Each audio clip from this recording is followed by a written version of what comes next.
শীত পরিস্থিতি নিয়ে আরও জানাতে যশোর থেকে যুক্ত হচ্ছেন সহকর্মী জিয়াউল হক। জিয়াউল, যশোরে আজ তাপমাত্রা কেমন এবং শীতের প্রভাব কি দেখছেন জনজীবনে?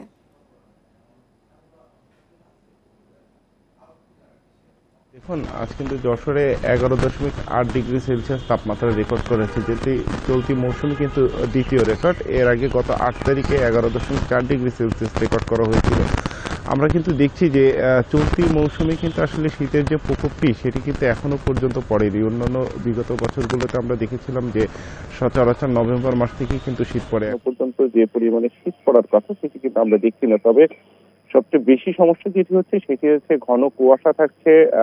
সকাল 7টা 7:30 থেকে 8টা পর্যন্ত ঘন কুয়াশা থাকছে এবং সেই কুয়াশাটি কিন্তু আসলে বিকেলের পর থেকেই পড়া শুরু হচ্ছে এবং ঠিক এই মুহূর্তে কিন্তু যশোরে আজকে 14 থেকে 15 কিলোমিটার বেগে কিন্তু বাতাস বইছে, যেটি কিন্তু আমরা গত 3-4 দিন ধরেই কিন্তু দেখেছি।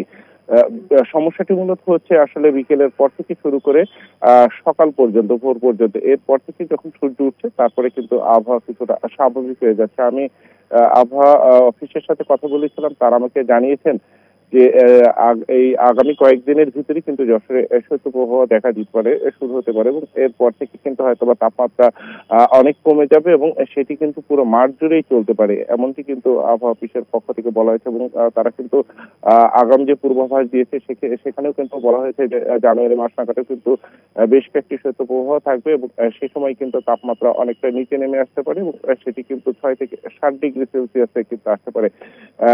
এটি ছাড়া কিন্তু আসলে আর যে সমস্যাগুলো আমরা দেখছি যে এই হঠাৎ করে গরম পড়ছে বা আবার ঠান্ডা পড়ছে, বিকেলের পরে রাতের দিকে এসে ঠান্ডা পড়ছে, এতে কিন্তু আসলে অনেক মানুষ অসুস্থ হচ্ছে। আমি হাসপাতালে খোঁজ নিয়েছিলাম, সেখানে দেখেছি যে গত এক সপ্তাহে প্রায় 650 শিশু বিভিন্ন ঠান্ডা রোগে আক্রান্ত হয়ে কিন্তু হসপিটালে ভর্তি হয়েছেন। এছাড়াও বৃদ্ধ এবং মধ্যবয়সী যে মানুষ আছেন তারাও কিন্তু কম বেশি তারা আক্রান্ত হচ্ছেন এবং তারা কিন্তু হসপিটালে চিকিৎসা সেবা নিচ্ছেন। অর্থাৎ ঠিক এই মুহূর্তে কিন্তু যে আবহাওয়াটি বিরাজ করছে এর কারণে কিন্তু মানুষের রোগ ব্যাধি সহ অন্যান্য যে সমস্যাগুলো, শারীরিক সমস্যা সেটিও দেখা দিচ্ছে। পাশাপাশি এই মুহূর্তে আপনি জানেন যে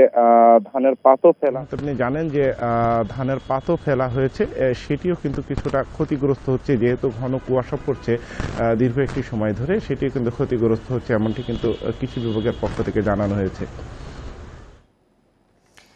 যশোরের শীত পরিস্থিতি নিয়ে জানাচ্ছিলেন সহকর্মী জিয়াউল হক।